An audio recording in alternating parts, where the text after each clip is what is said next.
The Lives of the 12 Caesars. By Suetônio. Caius Julius Caesar. Part 1. If you are returning to the Classic Masterworks channel, welcome back.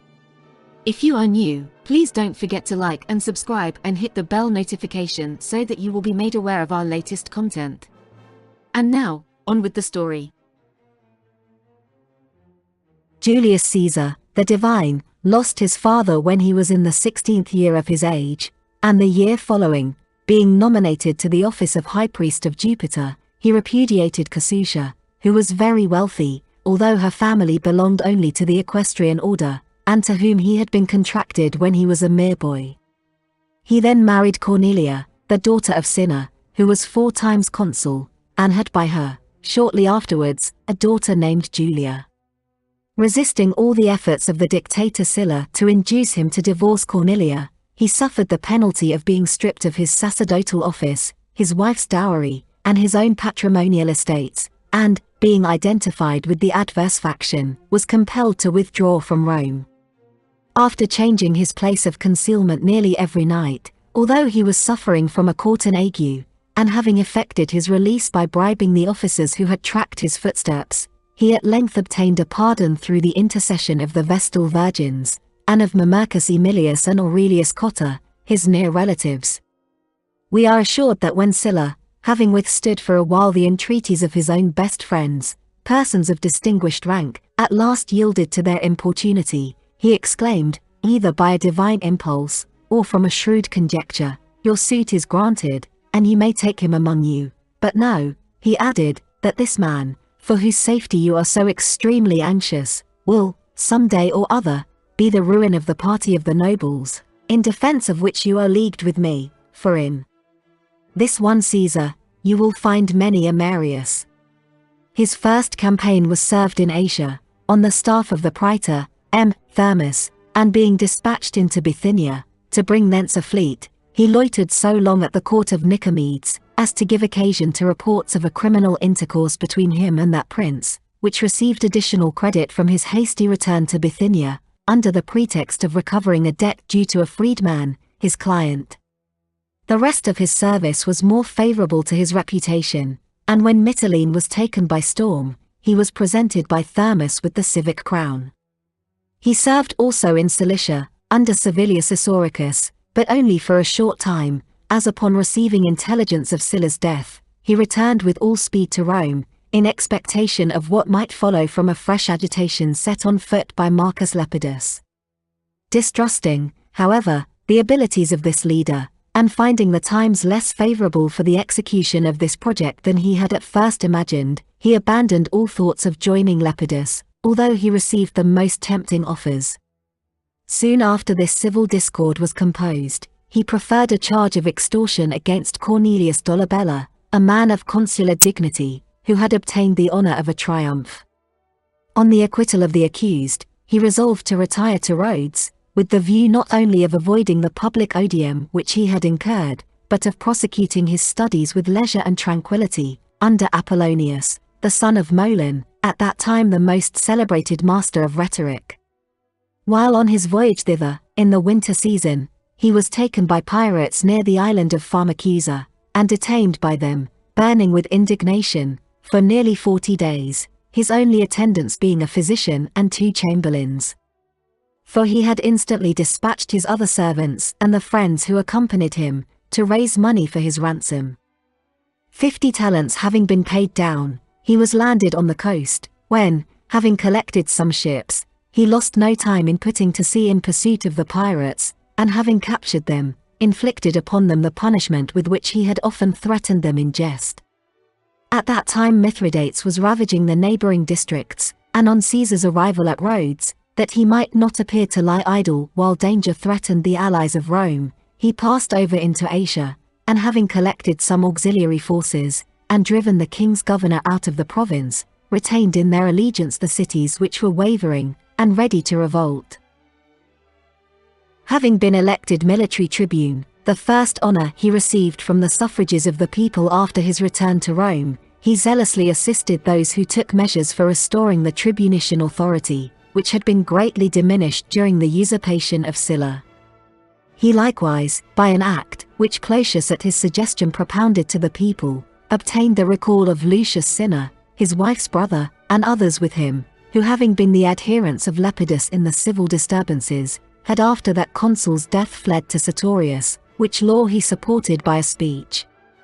During his quaestorship he pronounced funeral orations from the rostra, according to custom, in praise of his aunt Julia, and his wife Cornelia. In the panegyric on his aunt, he gives the following account of her own and his father's genealogy, on both sides. My aunt Julia derived her descent, by the mother, from a race of kings, and by her father, from the immortal gods. For the Marci Regs, her mother's family, deduced their pedigree from Ancus Marcius, and the Julii, her fathers, from Venus, of which stock we are a branch. We therefore unite in our descent the sacred majesty of kings, the chiefest among men, and the divine majesty of gods, to whom kings themselves are subject. To supply the place of Cornelia, he married Pompeia, the daughter of Quintus Pompeius, and granddaughter of Lucius Sylla, but he afterwards divorced her, upon suspicion of her having been debauched by Publius Clodius. For so current was the report, that Clodius had found access to her disguised as a woman, during the celebration of a religious solemnity, that the Senate instituted an inquiry respecting the profanation of the sacred rites. Father Spain fell to his lot as quaestor, when there, as he was going the circuit of the province, by commission from the praetor, for the administration of justice, and had reached Gades, seeing a statue of Alexander the Great in the temple of Hercules, he sighed deeply, as if weary of his sluggish life, for having performed no memorable actions at an age at which Alexander had already conquered the world. He, therefore, immediately sued for his discharge, with the view of embracing the first opportunity, which might present itself in the city, of entering upon a more exalted career. In the stillness of the night following, he dreamt that he lay with his own mother, but his confusion was relieved, and his hopes were raised to the highest pitch, by the interpreters of his dream, who expounded it as an omen that he should possess universal empire, for that the mother who in his sleep he had found submissive to his embraces, was no other than the earth, the common parent of all mankind. Quitting therefore the province before the expiration of the usual term, he betook himself to the Latin colonies, which were then eagerly agitating the design of obtaining the freedom of Rome, and he would have stirred them up to some bold attempt, had not the consuls, to prevent any commotion, detained for some time the legions which had been raised for service in Cilicia. But this did not deter him from making, soon afterwards, a still greater effort within the precincts of the city itself. For, only a few days before he entered upon the aedileship, he incurred a suspicion of having engaged in a conspiracy with Marcus Crassus, a man of consular rank, to whom were joined Publius Sylla and Lucius Autronius, who, after they had been chosen consuls, were convicted of bribery. The plan of the conspirators was to fall upon the Senate at the opening of the new year, and murder as many of them as should be thought necessary, upon which, Crassus was to assume the office of dictator, and appoint Caesar his master of the horse. When the Commonwealth had been thus ordered according to their pleasure, the consulship was to have been restored to Sylla and Autronius. Mention is made of this plot by Tanusius Geminus in his history, by Marcus Bibulus in his edicts, and by Curio, the father, in his orations. Cicero likewise seems to hint at this in a letter to Axius, where he says, that Caesar had in his consulship secured to himself that arbitrary power to which he had aspired when he was edile. Tanusius adds, that Crassus, from remorse or fear, did not appear upon the day appointed for the massacre of the Senate, for which reason Caesar omitted to give the signal, which, according to the plan concerted between them, he was to have made. The agreement, Curio says, was that he should shake off the toga from his shoulder. We have the authority of the same Curio, and of M. Actorius Naso, for his having been likewise concerned in another conspiracy with young Gnaeus Piso, to whom, upon a suspicion of some mischief being meditated in the city, the province of Spain was decreed out of the regular course. It is said to have been agreed between them, that Piso should head a revolt in the provinces, whilst the other should attempt to stir up an insurrection at Rome, using as their instruments the Lambrani, and the tribes beyond the Po. But the execution of this design was frustrated in both quarters by the death of Piso. In his aedileship, he not only embellished the comitium, and the rest of the forum, with the adjoining halls, but adorned the Capitol also, with temporary piazzas, constructed for the purpose of displaying some part of the superabundant collections he had made for the amusement of the people. He entertained them with the hunting of wild beasts, and with games, both alone and in conjunction with his colleague.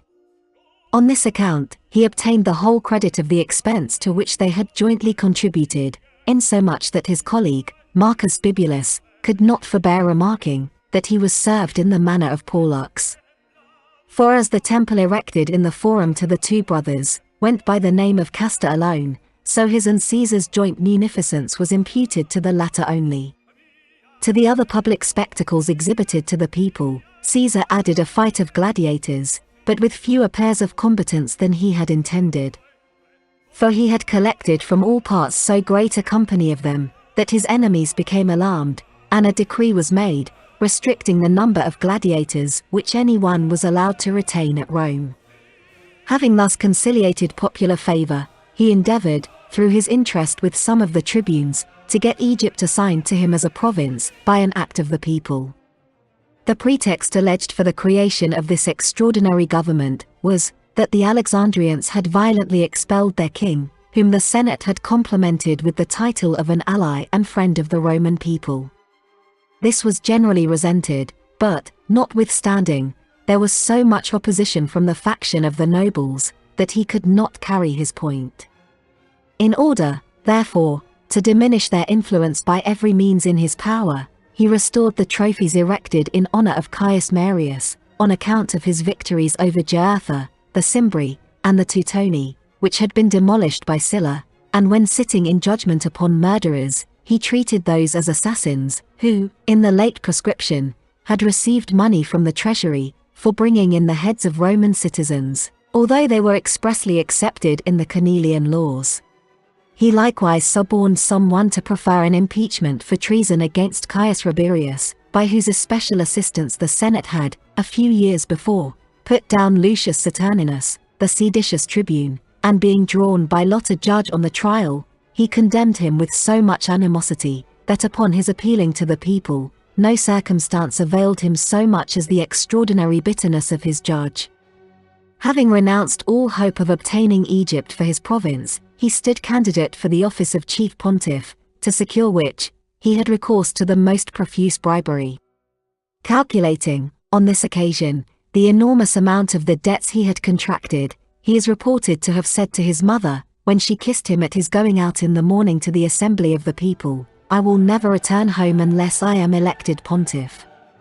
In effect, he left so far behind him two most powerful competitors, who were much his superiors both in age and rank, that he had more votes in their own tribes, than they both had in all the tribes together. After he was chosen praetor, the conspiracy of Catiline was discovered, and while every other member of the Senate voted for inflicting capital punishment on the accomplices in that crime, he alone proposed that the delinquents should be distributed for safe custody among the towns of Italy, their property being confiscated.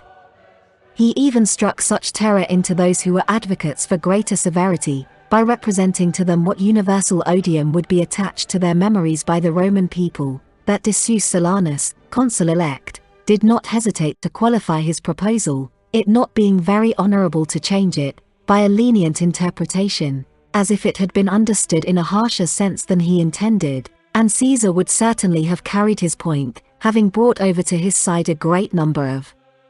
the senators, among whom was Cicero, the consul's brother, had not a speech by Marcus Cato infused new vigor into the resolutions of the Senate. He persisted, however, in obstructing the measure, until a body of the Roman knights, who stood under arms as a guard, threatened him with instant death, if he continued his determined opposition. They even thrust at him with their drawn swords, so that those who sat next him moved away, and a few friends, with no small difficulty, protected him, by throwing their arms round him, and covering him with their togas. At last, deterred by this violence, he not only gave way, but absented himself from the Senate house during the remainder of that year. Upon the first day of his praetorship, he summoned Quintus Catulus to render an account to the people respecting the repairs of the Capitol, proposing a decree for transferring the office of curator to another person. But being unable to withstand the strong opposition made by the aristocratical party, whom he perceived quitting, in great numbers, their attendance upon the new consuls, and fully resolved to resist his proposal, he dropped the design. He afterwards approved himself a most resolute supporter of Caecilius Metellus, tribune of the people, who, in spite of all opposition from his colleagues, had proposed some laws of a violent tendency, until they were both dismissed from office by a vote of the Senate. He ventured, notwithstanding, to retain his post and continue in the administration of justice, but finding that preparations were made to obstruct him by force of arms, he dismissed the lictors, threw off his gown, and betook himself privately to his own house, with the resolution of being quiet, in a time so unfavorable to his interests. He likewise pacified the mob, which 2 days afterwards flocked about him, and in a riotous manner made a voluntary tender of their assistance in the vindication of his honor. This happening contrary to expectation, the Senate, who met in haste, on account of the tumult, gave him their thanks by some of the leading members of the House, and sending for him, after high commendation of his conduct, cancelled their former vote, and restored him to his office. But he soon got into fresh trouble, being named amongst the accomplices of Catiline, both before Novius Niger the Quaestor, by Lucius Vettius the Informer, and in the Senate by Quintus Curius, to whom a reward had been voted, for having first discovered the designs of the conspirators. Curius affirmed that he had received his information from Catiline. Vettius even engaged to produce in evidence against him his own handwriting, given to Catiline. Caesar, feeling that this treatment was not to be borne, appealed to Cicero himself, whether he had not voluntarily made a discovery to him of some particulars of the conspiracy, and so balked Curius of his expected reward. He, therefore, obliged Vettius to give pledges for his behavior, seized his goods, and after heavily fining him, and seeing him almost torn in pieces before the rostra, threw him into prison, to which he likewise sent Novius the Quaestor, for having presumed to take an information against a magistrate of superior authority. At the expiration of his praetorship he obtained by lot the farther Spain, and pacified his creditors, who were for detaining him, by finding sureties for his debts. Contrary, however, to both law and custom, he took his departure before the usual equipage and outfit were prepared.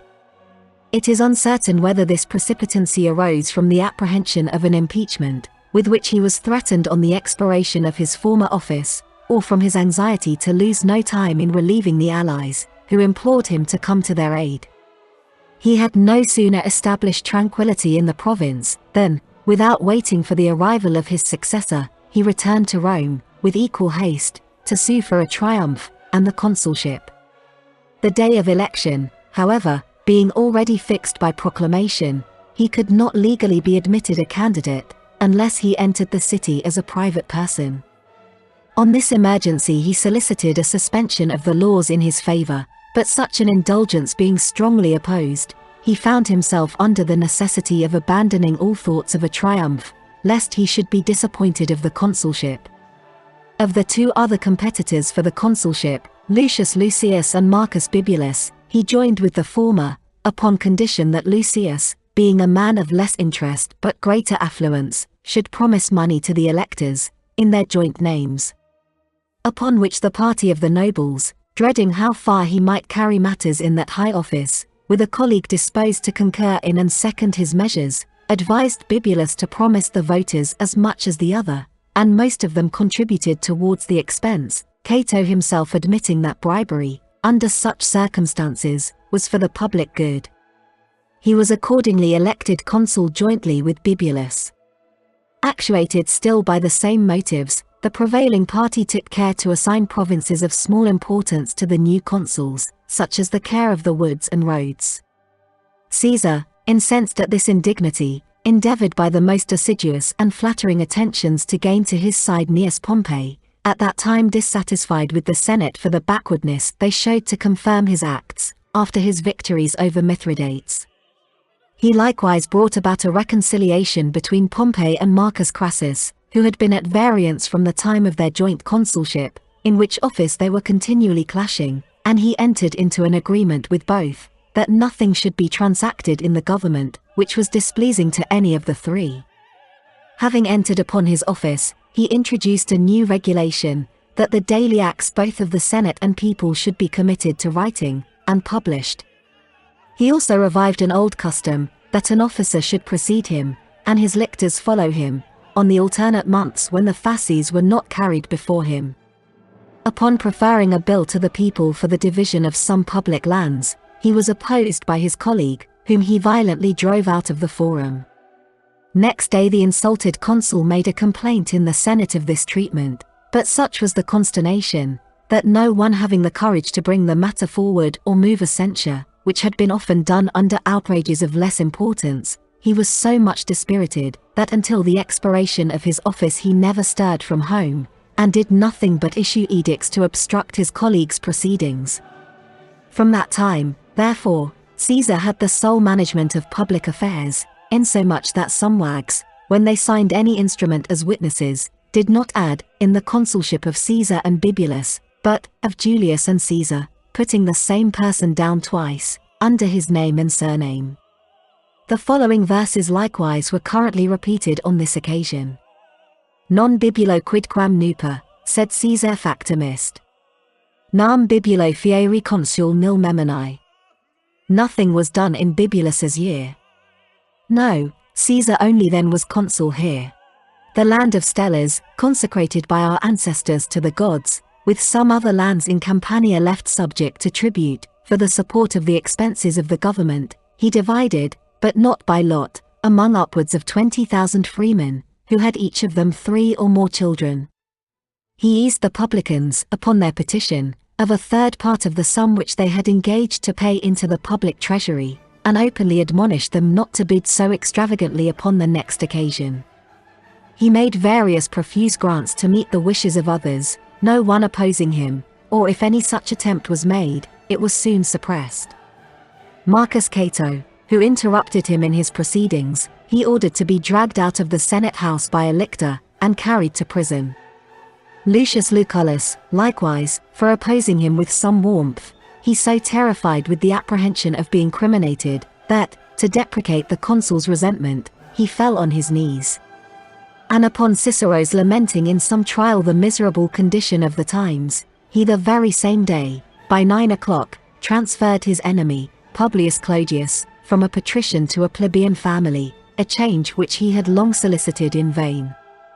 At last, effectually to intimidate all those of the opposite party, he by great rewards prevailed upon Vettius to declare, that he had been solicited by certain persons to assassinate Pompey, and when he was brought before the rostra to name those who had been concerted between them, after naming 1 or 2 to no purpose, not without great suspicion of subornation, Caesar, despairing of success in this rash stratagem, is supposed to have taken off his informer by poison.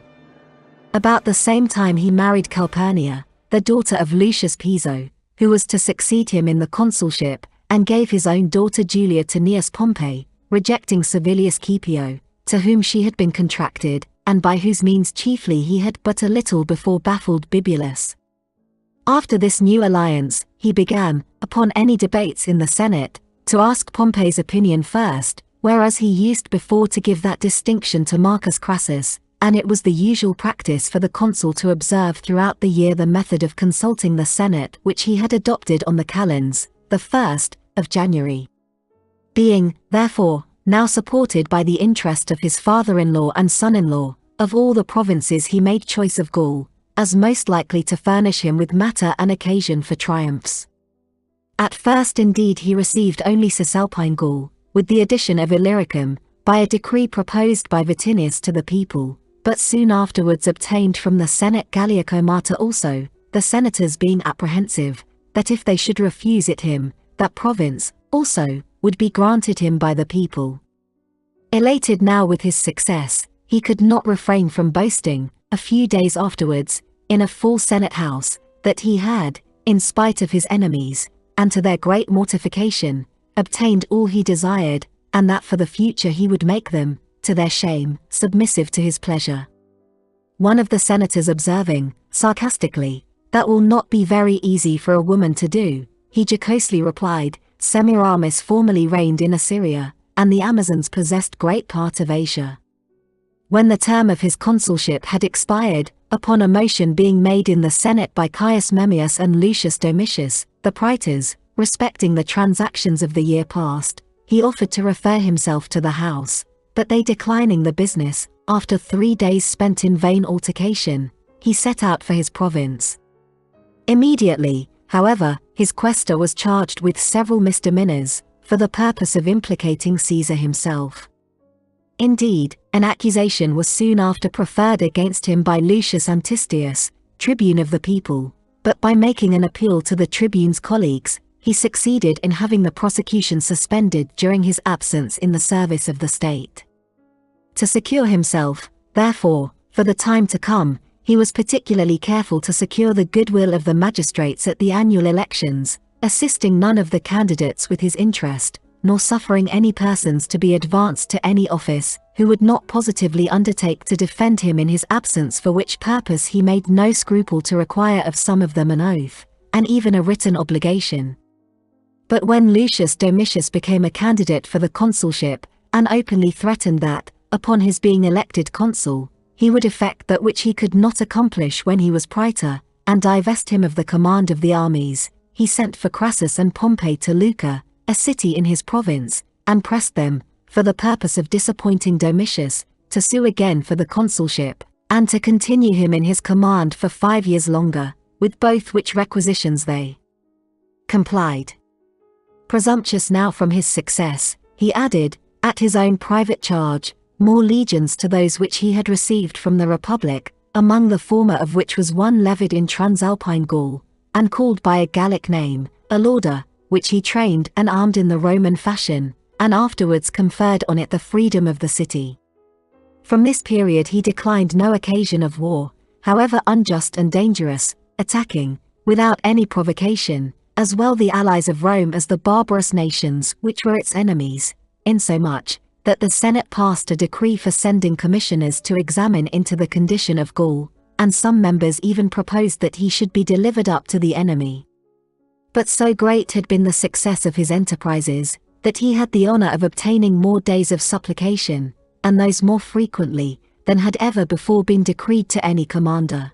During 9 years in which he held the government of the province, his achievements were as follows: he reduced all Gaul, bounded by the Pyrenean forest, the Alps, Mount Gabena, and the 2 rivers, the Rhine and the Rhone, and being about 3,200 miles in compass, into the form of a province, excepting only the nations in alliance with the Republic and such as had merited his favor, imposing upon this new acquisition an annual tribute of 40 millions of sesterces.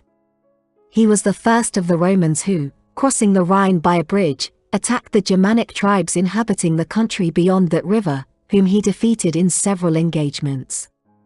He also invaded the Britons, a people formerly unknown, and having vanquished them, exacted from them contributions and hostages.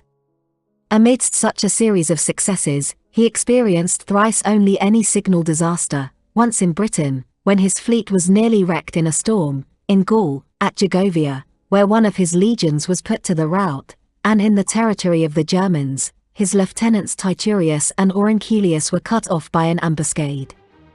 During this period he lost his mother, whose death was followed by that of his daughter, and, not long afterwards, of his granddaughter. Meanwhile, the Republic being in consternation at the murder of Publius Clodius, and the Senate passing a vote that only one consul, namely, Gnaeus Pompeius, should be chosen for the ensuing year, he prevailed with the tribunes of the people, who intended joining him in nomination with Pompey, to propose to the people a bill, enabling him, though absent, to become a candidate for his second consulship, when the term of his command should be near expiring, that he might not be obliged on that account to quit his province too soon, and before the conclusion of the war. Having attained this object, carrying his views still higher, and animated with the hopes of success, he omitted no opportunity of gaining universal favor, by acts of liberality and kindness to individuals, both in public and private. With money raised from the spoils of the war, he began to construct a new forum, the ground plot of which cost him above 100 millions of sesterces. He promised the people a public entertainment of gladiators, and a feast in memory of his daughter, such as no one before him had ever given. The more to raise their expectations on this occasion, although he had agreed with victuallers of all denominations for his feast, he made yet farther preparations in private houses. He issued an order that the most celebrated gladiators, if at any time during the combat they incurred the displeasure of the public, should be immediately carried off by force, and reserved for some future occasion. Young gladiators he trained up, not in the school, and by the masters of defense, but in the houses of Roman knights, and even senators, skilled in the use of arms, earnestly requesting them, as appears from his letters, to undertake the discipline of those novitiates, and to give them the word during their exercises. He doubled the pay of the legions in perpetuity, allowing them likewise corn, when it was in plenty, without any restriction, and sometimes distributing to every soldier in his army a slave, and a portion of land.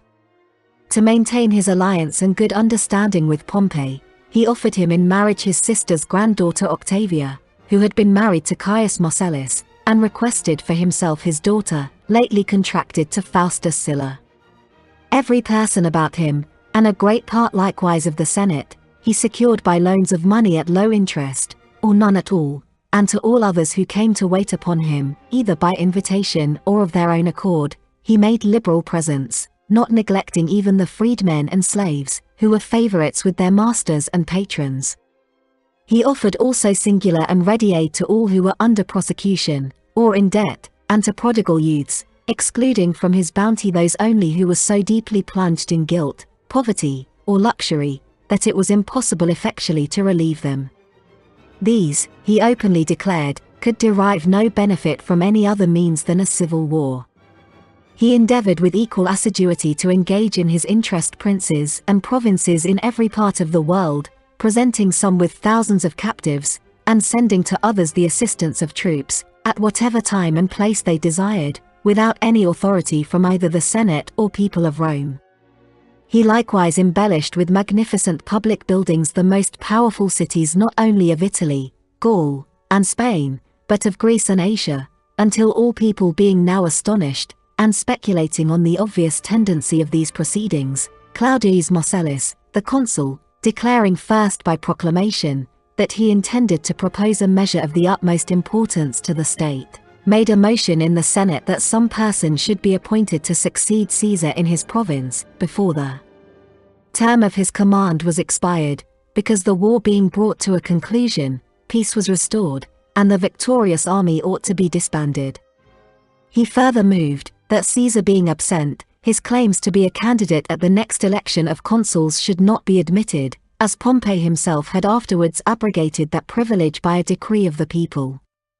The fact was, that Pompey, in his law relating to the choice of chief magistrates, had forgot to accept Caesar, in the article in which he declared all such as were not present incapable of being candidates for any office, but soon afterwards, when the law was inscribed on brass, and deposited in the treasury, he corrected his mistake. Marcellus, not content with depriving Caesar of his provinces, and the privilege intended him by Pompey, likewise moved the Senate, that the freedom of the city should be taken from those colonists whom, by the Vatinian law, he had settled at New Como, because it had been conferred upon them with ambitious views, and by a stretch of the laws. Roused by these proceedings, and thinking, as he was often heard to say, that it would be a more difficult enterprise to reduce him, now that he was the chief man in the state, from the first rank of citizens to the second, than from the second to the lowest of all, Caesar made a vigorous opposition to the measure, partly by means of the tribunes, who interposed in his behalf, and partly through Servius Sulpicius, the other consul. The following year likewise, when Caius Marcellus, who succeeded his cousin Marcus in the consulship, pursued the same course, Caesar, by means of an immense bribe, engaged in his defense Aemilius Paulus, the other consul, and Caius Curio, the most violent of the tribunes. But finding the opposition obstinately bent against him, and that the consuls elect were also of that party, he wrote a letter to the Senate, requesting that they would not deprive him of the privilege kindly granted him by the people, or else that the other generals should resign the command of their armies as well as himself, fully persuaded, as it is thought, that he could more easily collect his veteran soldiers, whenever he pleased, than Pompey could his new raised troops. At the same time, he made his adversaries an offer to disband 8 of his legions and give up Transalpine Gaul, upon condition that he might retain 2 legions, with the Cisalpine province, or but 1 legion with Illyricum, until he should be elected consul. But as the Senate declined to interpose in the business, and his enemies declared that they would enter into no compromise where the safety of the Republic was at stake, he advanced into Hither Gaul, and, having gone the circuit for the administration of justice, made a halt at Ravenna, resolved to have recourse to arms if the Senate should proceed to extremity against the tribunes of the people who had espoused his cause. This was indeed his pretext for the civil war, but it is supposed that there were other motives for his conduct. Gnaeus Pompey used frequently to say that he sought to throw everything into confusion, because he was unable, with all his private wealth, to complete the works he had begun, and answer, at his return, the vast expectations which he had excited in the people. Others pretend that he was apprehensive of being called to account for what he had done in his first consulship, contrary to the auspices, laws, and the protests of the tribunes, Marcus Cato having sometimes declared, and that, too, with an oath, that he would prefer an impeachment against him, as soon as he disbanded his army. A report likewise prevailed, that if he returned as a private person, he would, like Milo, have to plead his cause before the judges, surrounded by armed men. This conjecture is rendered highly probable by Asinius Pollio, who informs us that Caesar, upon viewing the vanquished and slaughtered enemy in the field of Pharsalia, expressed himself in these very words: "This was their intention. I, Caius Caesar, after all the great achievements I had performed, must have been condemned, had I not summoned the army to my aid." Some think that having contracted from long habit an extraordinary love of power, and having weighed his own and his enemy's strength, he embraced that occasion of usurping the supreme power, which indeed he had coveted from the time of his youth. This seems to have been the opinion entertained by Cicero, who tells us, in the 3rd book of his Offices, that Caesar used to have frequently in his mouth 2 verses of Euripides, which he thus translates: Nam si violandum est jus, regnandi Graecia. Violandum est, aliis rebus pietatum colas. Be just, unless a kingdom tempts to break the laws. For sovereign power alone can justify the cause. When intelligence, therefore, was received, that the interposition of the tribunes in his favor had been utterly rejected, and that they themselves had fled from the city, he immediately sent forward some cohorts, but privately, to prevent any suspicion of his design, and, to keep up appearances, attended at a public spectacle, examined the model of a fencing school which he proposed to build, and, as usual, sat down to table with a numerous party of his friends. But after sunset, mules being put to his carriage from a neighboring mill, he set forward on his journey with all possible privacy, and a small retinue. The lights going out, he lost his way, and wandered about a long time, until at length, by the help of a guide, whom he found towards daybreak, he proceeded on foot through some narrow paths, and again reached the road. Coming up with his troops on the banks of the Rubicon, which was the boundary of his province, he halted for a while, and, revolving in his mind the importance of the step he was on the point of taking, he turned to those about him, and said, "We may still retreat, but if we pass this little bridge, nothing is left for us but to fight it out in arms." While he was thus hesitating, the following incident occurred. A person remarkable for his noble mien and graceful aspect, appeared close at hand, sitting and playing upon a pipe. When, not only the shepherds, but a number of soldiers also flocked from their posts to listen to him, and some trumpeters among them, he snatched a trumpet from one of them, ran to the river with it, and sounding the advance with a piercing blast, crossed to the other side. Upon this, Caesar exclaimed, "Let us go whither the omens of the gods and the iniquity of our enemies call us." The die is now cast. Accordingly, having marched his army over the river, he showed them the tribunes of the people, who, upon their being driven from the city, had come to meet him, and, in the presence of that assembly, called upon the troops to pledge him their fidelity, with tears in his eyes, and his garment rent from his bosom. It has been supposed that upon this occasion he promised to every soldier a knight's estate, but that opinion is founded on a mistake. For when, in his harangue to them, he frequently held out a finger of his left hand, and declared that to recompense those who should support him in the defense of his honor, he would willingly part even with his ring, the soldiers at a distance, who could more easily see than hear him while he spoke, formed their conception of what he said, by the eye, not by the ear, and accordingly gave out that he had promised to each of them the privilege of wearing the gold ring, and an estate of 400,000 sesterces. Of his subsequent proceedings I shall give a cursory detail, in the order in which they occurred. He took possession of Picenum, Umbria, and Etruria, and having obliged Lucius Domitius, who had been tumultuously nominated his successor, and held Corsinium with a garrison, to surrender, and dismissed him, he marched along the coast of the Upper Sea, to Brundusium, to which place the consuls and Pompey were fled with the intention of crossing the sea as soon as possible. After vain attempts, by all the obstacles he could oppose, to prevent their leaving the harbor, he turned his steps towards Rome, where he appealed to the Senate on the present state of public affairs, and then set out for Spain, in which province Pompey had a numerous army, under the command of 3 lieutenants, Marcus Petreius, Lucius Afranius, and Marcus Varro, declaring amongst his friends, before he set forward, that he was going against an army without a general, and should return thence against a general without an army. Though his progress was retarded both by the siege of Marseilles, which shut her gates against him, and a very great scarcity of corn, yet in a short time he bore down all before him. Thence he returned to Rome, and crossing the sea to Macedonia, blocked up Pompey during almost 4 months, within a line of ramparts of prodigious extent, and at last defeated him in the battle of Pharsalia. Pursuing him in his flight to Alexandria, where he was informed of his murder, he presently found himself also engaged, under all the disadvantages of time and place, in a very dangerous war, with King Ptolemy, who, he saw, had treacherous designs upon his life. It was winter, and he, within the walls of a well-provided and subtle enemy, was destitute of everything, and wholly unprepared for such a conflict. He succeeded, however, in his enterprise, and put the kingdom of Egypt into the hands of Cleopatra and her younger brother, being afraid to make it a province, lest, under an aspiring prefect, it might become the center of revolt.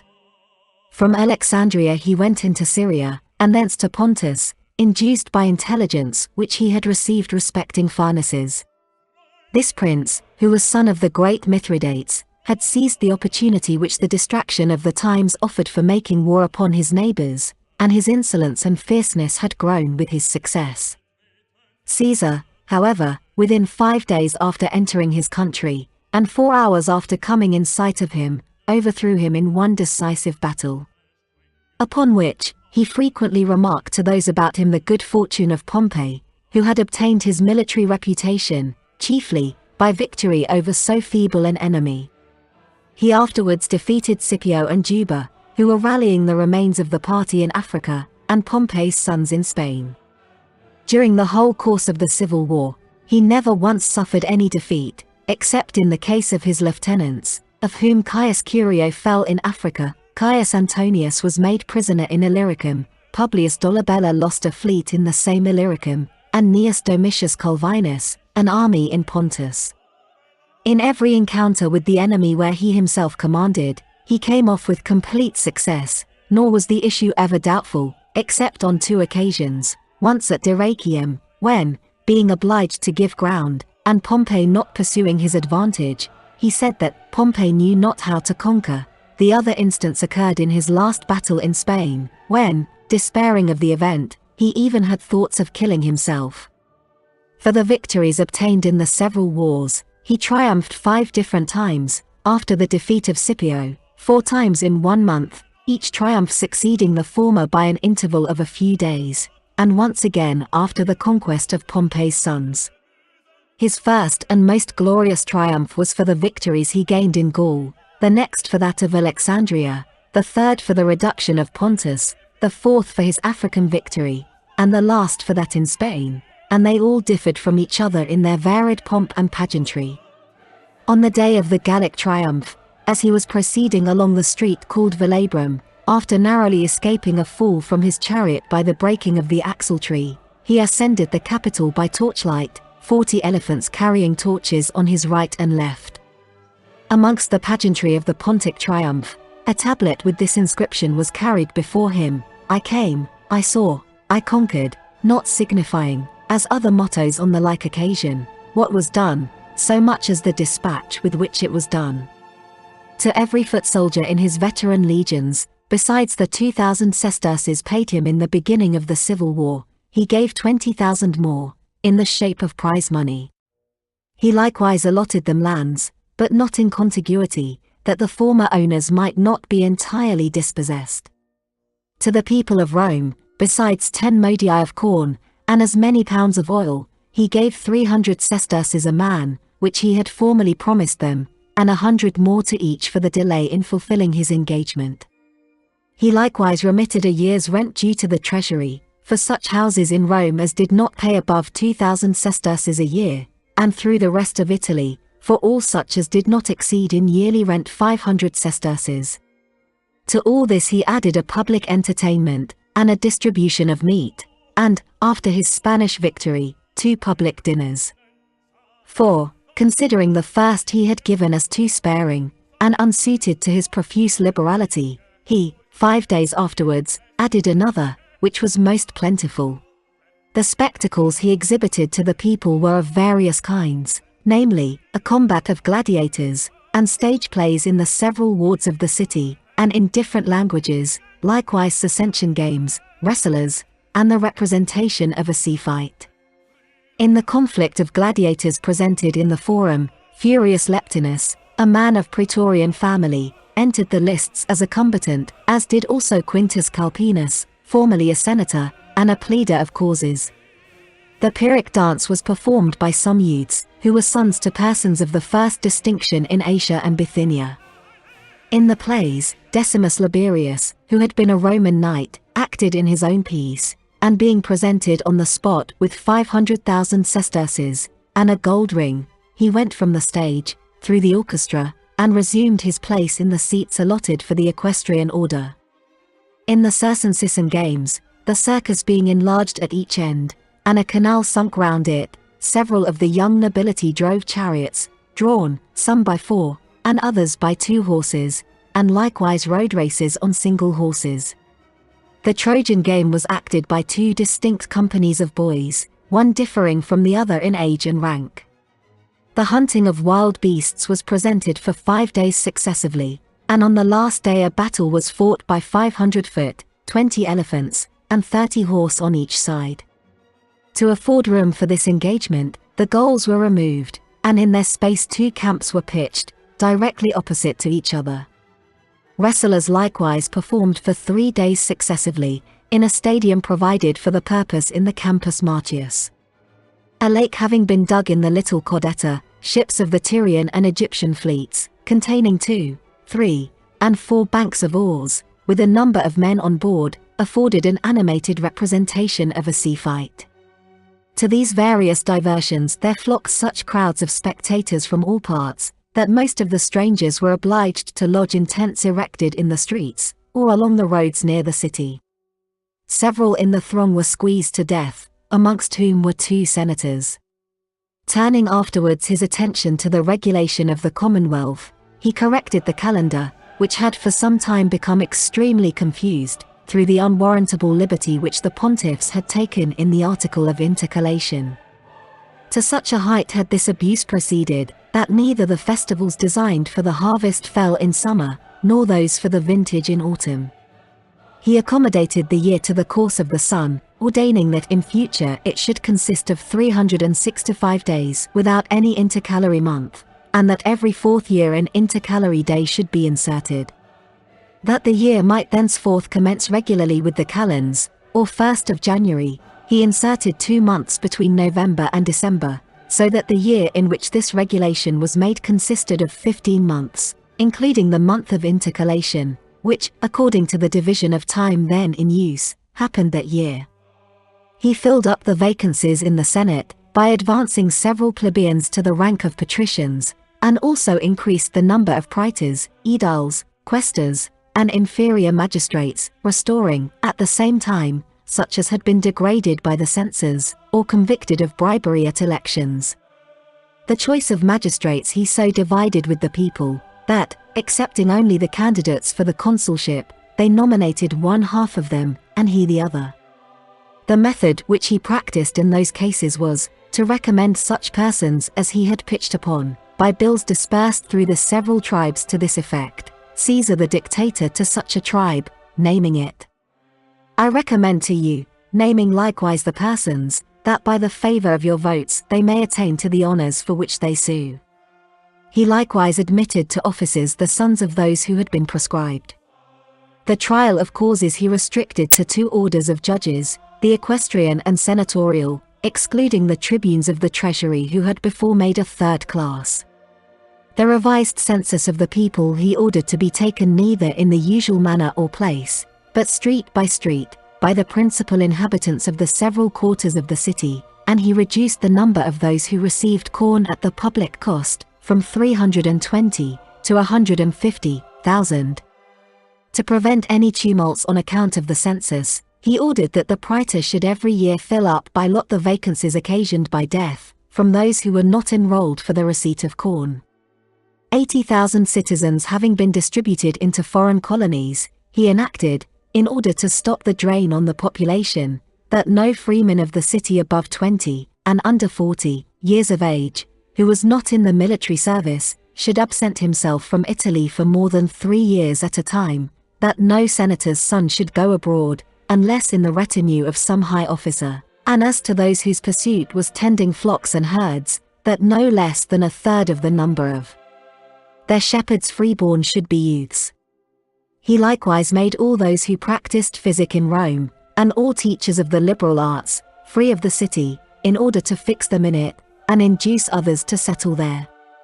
With respect to debts, he disappointed the expectation which was generally entertained, that they would be totally cancelled, and ordered that the debtors should satisfy their creditors, according to the valuation of their estates, at the rate at which they were purchased before the commencement of the Civil War, deducting from the debt what had been paid for interest either in money or by bonds, by virtue of which provision about 1/4 part of the debt was lost. He dissolved all the guilds, except such as were of ancient foundation.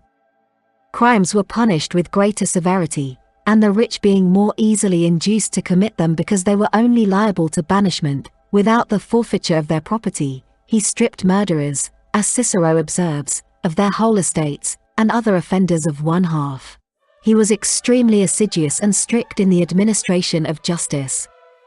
He expelled from the Senate such members as were convicted of bribery, and he dissolved the marriage of a man of praetorian rank, who had married a lady 2 days after her divorce from a former husband, although there was no suspicion that they had been guilty of any illicit connection. He imposed duties on the importation of foreign goods.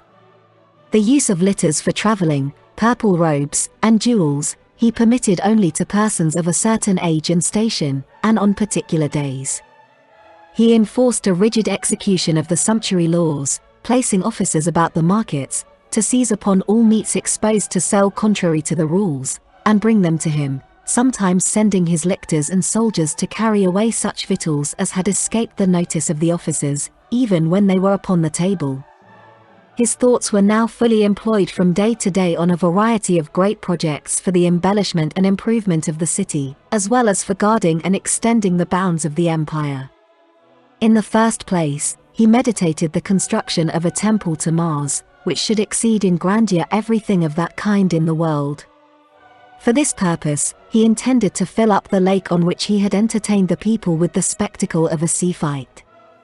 He also projected a most spacious theatre adjacent to the Tarpeian Mount, and also proposed to reduce the civil law to a reasonable compass, and out of that immense and undigested mass of statutes to extract the best and most necessary parts into a few books, to make as large a collection as possible of works in the Greek and Latin languages, for the public use, the province of providing and putting them in proper order being assigned to Marcus Varro. He intended likewise to drain the Pontine marshes, to cut a channel for the discharge of the waters of the Lake Fucinus, to form a road from the Upper Sea through the ridge of the Apennine to the Tiber, to make a cut through the Isthmus of Corinth, to reduce the Dacians, who had overrun Pontus and Thrace, within their proper limits, and then to make war upon the Parthians, through the Lesser Armenia, but not to risk a general engagement with them, until he had made some trial of their prowess in war. But in the midst of all his undertakings and projects, he was carried off by death, before I speak of which, it may not be improper to give an account of his person, dress, and manners, together with what relates to his pursuits, both civil and military. End of part 1. Thank you for watching. If you are returning to the Classic Masterworks channel, welcome back. If you are new, please don't forget to like and subscribe and hit the bell notification so that you will be made aware of our latest content.